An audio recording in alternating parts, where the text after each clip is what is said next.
Menko Polhukam bersama dengan Kemenkumham, Polri dan juga Kejaksaan Agung ditugaskan oleh Presiden untuk membahas RUU perampasan aset, Saudara. Lantas seberapa mendesaknya Undang-Undang perampasan aset ini untuk disahkan? Kita bahas bersama dengan Yunus Hussein, perumus naskah akademik RUU perampasan aset 2003. Pak Yunus, terima kasih sudah bersama Nilu, Pak. Sehat selalu. Terima kasih. Ya. Jadi Pak Yunus, seberapa penting sebenarnya RUU perampasan aset ini? Jadi ini kan itu kita buat sejak tahun 2008 dulu. Itu saya masih di PPATK, kita buat naskah akademis, kita buat draft RUU-nya, kemudian pendekatan ke berbagai instansi ya, setelah bahas bersama mereka.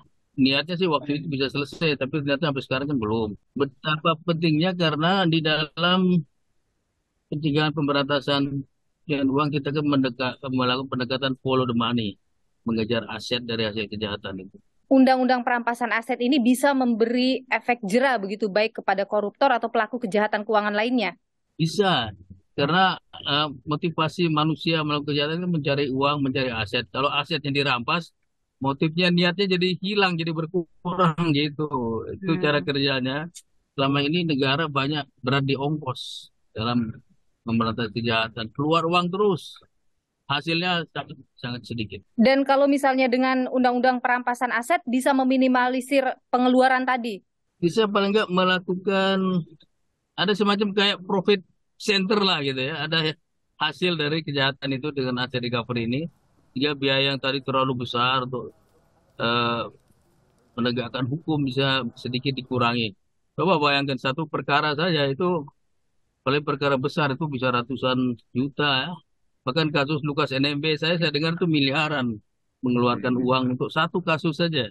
Itu baru KPK, belum kepolisian, kejaksaan. Jadi begitu besarnya biaya itu yang harus di recover oleh negara. Salah satu cara dengan merampas aset-aset hasil tindak pidana itu. Kalau dalam undang-undang ini kita lihat di pasal 50 ke atas, Pak, itu kan menyerahkan semuanya nantinya pada Kejaksaan Agung. Menurut Anda bagaimana itu? Ya ini yang saya waktu di awal-awal pada waktu saya di sana itu sebenarnya tidak seperti ini. Waktu itu memang ada beberapa kompetisi lah ya, tanda kutip, antara Kementerian Keuangan ada punya Direktorat Jenderal Kekayaan Negara, dia mau berminat mengelola. Kehakiman punya Rumbasan, rumah penempatan barang sitaan dan rampasan. Kejaksaan punya Pusat Pemulihan Aset ya.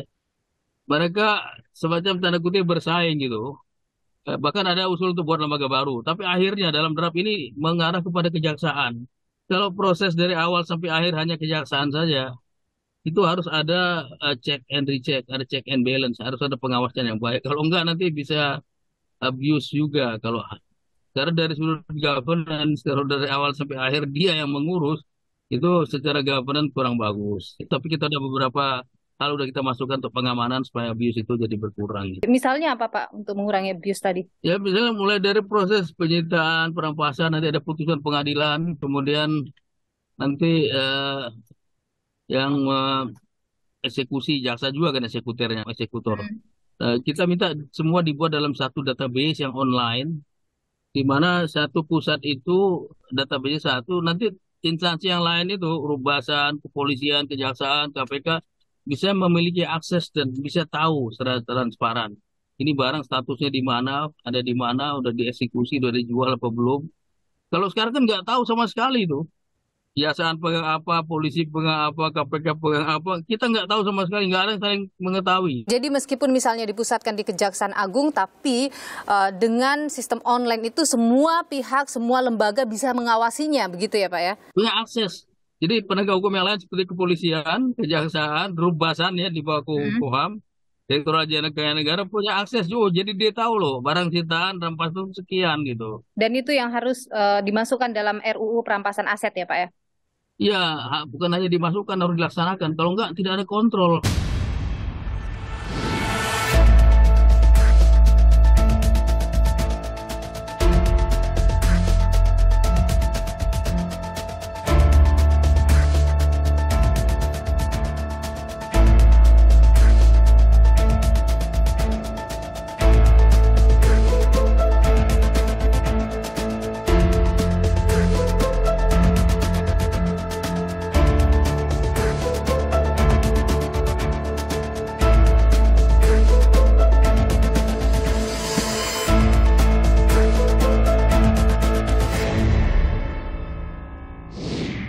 Pak Yunus, kalau misalnya dengan undang-undang perampasan aset itu yang Anda ketahui, akan seperti apa kemudian mekanismenya nanti? Semuanya itu dimulai dari suatu penyelidikan ya, penyidikan, kemudian ada penelusuran aset-aset hasil kejahatan itu. Kalau memang terbukti itu hasil kejahatan sesuai dengan pasal 39 KUHP bisa disita oleh penyidik ya. Mm. Kalau perlu PPATK sesuai dan kewenangan di pasal 41 bisa menghentikan sementara transaksi-transaksi yang terkait dengan harta-harta ini.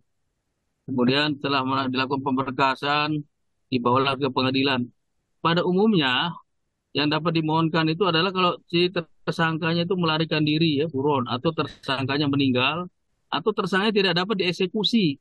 Ini salah satu alasan untuk mengajukan permohonan yang namanya non-conviction based asset forfeiture, menyita aset tanpa menghukum pelakunya. Jadi pendekatannya berbeda dengan pendekatan konvensional nih. Kalau konvensional pendekatannya orang tuh dihukum dulu, dipidana, salah, lalu asetnya dirampas. Kalau ini enggak, tanpa menghukum pelakunya, kalau itu bisa dibuktikan bahwa itu memang hasil tindak pidana, bisa dirampas. Pelakunya tidak dihukum, jadi lebih banyak pendekatannya administratif seperti ini, gitu. Pak Yunus, apakah misalnya dalam tahap penyidikan, begitu polisi atau jaksa itu bisa mengajukan perampasan aset itu? Setelah penyidik menyerahkan ke kejaksaan gitu, Mbak. Nggak bisa Oke. diambil alih gitu, enggak. Setelah Oh. penyidik menyerahkan kepada Mhm. kejaksaan, nah di kejaksaan itu kecenderungan di RU ini menyerahkan kepada jaksa pengacara negara. Karena Hmm. dianggap ini lebih banyak warna perdatanya gitu. Tapi Oke. sebagian teman-teman berpendapat karena ini pidana, ya harusnya jaksa penuntut umum dong. Pak Yunus, begini, misalnya nih, aset sudah dirampas, tapi kemudian dalam hal putusan dinyatakan ingkrah nih, sudah ingkrah, dinyatakan kemudian tidak terbukti harta itu bukan dari TPPU, bisa kemudian dikembalikan atau bagaimana sistemnya nanti itu? Harus dikembalikan gitu, harus. Kalau kita lihat sistem di Belanda misalnya ya, yang paling praktis itu, semua barang-barang sita itu dijual semua, dijual dengan harga pada waktu dia disita. Kemudian uangnya disimpan di dalam namanya domain ya organisasinya itu di bawah pada hukum berat. Taruh di sana. Kalau putus perkaranya dia tidak dihukum, dia dikembalikan dalam bentuk uang hasil barang tadi. Jadi harus ya Oh. dikembalikan kalau dia tidak bersalah. Pak Yunus, ada juga pertanyaan begini, eh, kan selama ini kesulitan adalah repatriasi untuk aset yang berada di luar negeri. Nah, bagaimana di RUU perampasan aset yang sekarang ini mengatur soal itu? Jadi untuk yang di luar negeri udah ada sih Undang-Undang Nomor 1 tahun 2006 ya mengenai bantuan hukum timbal balik ya, Mm-mm. mutual legal assistance ya. Nah, mutual legal assistance ini tujuannya ada dua. Pertama untuk meminta alat bukti dari luar, yang kedua untuk merampas aset hasil tindak pidana. Di tingkat ASEAN pun kita sudah ada multilateral agreement mengenai mutual legal assistance ini. Jadi kalau aset-aset itu ada lari ke luar negeri, kita bisa minta bantuan ke penegak hukum di luar melalui central authority kita misalnya ada di Kementerian Hukum dan HAM atau melalui agensi itu agensi antara jaksa sini dengan jaksa sana, antara KPK Indonesia dengan KPK Singapura, KPK Malaysia, itu bisa. Artinya kita harus memperkuat juga ya Pak kerjasama internasional ini untuk bisa memaksimalkan tadi aset di luar negeri itu. Itu harus harus membuat MLA yang banyak, kita kurang banyak terus terang saja. Kalau kita menerjemahkan pasal 2-nya, perampasan aset berdasarkan undang-undang ini tidak didasarkan pada penjatuhan pidana terhadap pelaku tindak pidana. Bagaimana itu, Pak? Ya, jadi kalau dalam sistem yang konvensional yang berlaku sekarang ya, itu namanya in personam ya. Sesuai dengan pasal 183 KUHP, hakim kalau ingin menghukum seseorang, dia harus yakin itu pertama bahwa berada dua alat bukti yang sah, memang ada tindak pidana dan si terdakwa yang melakukan. Dihukumlah sih oleh si terdakwa oleh hakim. Setelah dihukum, barang-barang bukti yang disita oleh penyidik lalu ditentukan status oleh hakim dirampas untuk negara. Jadi menghukum orang salah baru merampas Mm-mm. hasil tindak pidana. Kalau dalam RU kita ini, Mbak, itu pendekatannya banyak non-conviction based. Orangnya tidak dihukum, mungkin dia meninggal, dia tidak dapat diikuti karena susah, asetnya saja yang dirampas untuk negara. Itu maksudnya. Jadi namanya in rem forfeiture ya. Nah, negara berperkara dengan aset, negara tidak berperkara dengan pelakunya, manusianya. Jadi manusianya nggak dihukum dulu, tapi langsung asetnya yang dirampas dulu. Oke. Baik, aset yang didapatkan karena hasil tindak pidana, begitu ya Pak ya? Iya, ya. Ya, jadi aset yang jadi objek dari perkara ini, subjeknya lagi menghilang, lagi buron atau lagi meninggal gitu. Undang-undang perampasan aset ini, apakah harus ada putusan pengadilan dulu, baru kemudian aset dirampas, atau tidak ada putusan pengadilan pun aset bisa dirampas? Tidak bisa kalau tidak ada putusan pengadilan. Jadi selalu harus ada putusan pengadilan atas dasar permohonan dari kejaksaan ya. Baru ditetapkan dirampas untuk negara, dieksekusi oleh jaksa. Jadi nggak ada yang tanpa putusan pengadilan. Jadi Mereka harus dikasih kesempatan untuk membantah. Pihak ketiga yang beretikat baik, ada yang berkepentingan bisa mengajukan bantahan pada proses pengadilan. Oke, dan itu untuk pidana apa saja, Pak? Ada, tapi nggak dieksekusi begitu. Pidana apa saja memang di sana kan diatur juga ada batasan jumlah juga. Waktu yang lalu kita usahakan misalnya pidana yang ancaman hukumannya 4 tahun ke atas.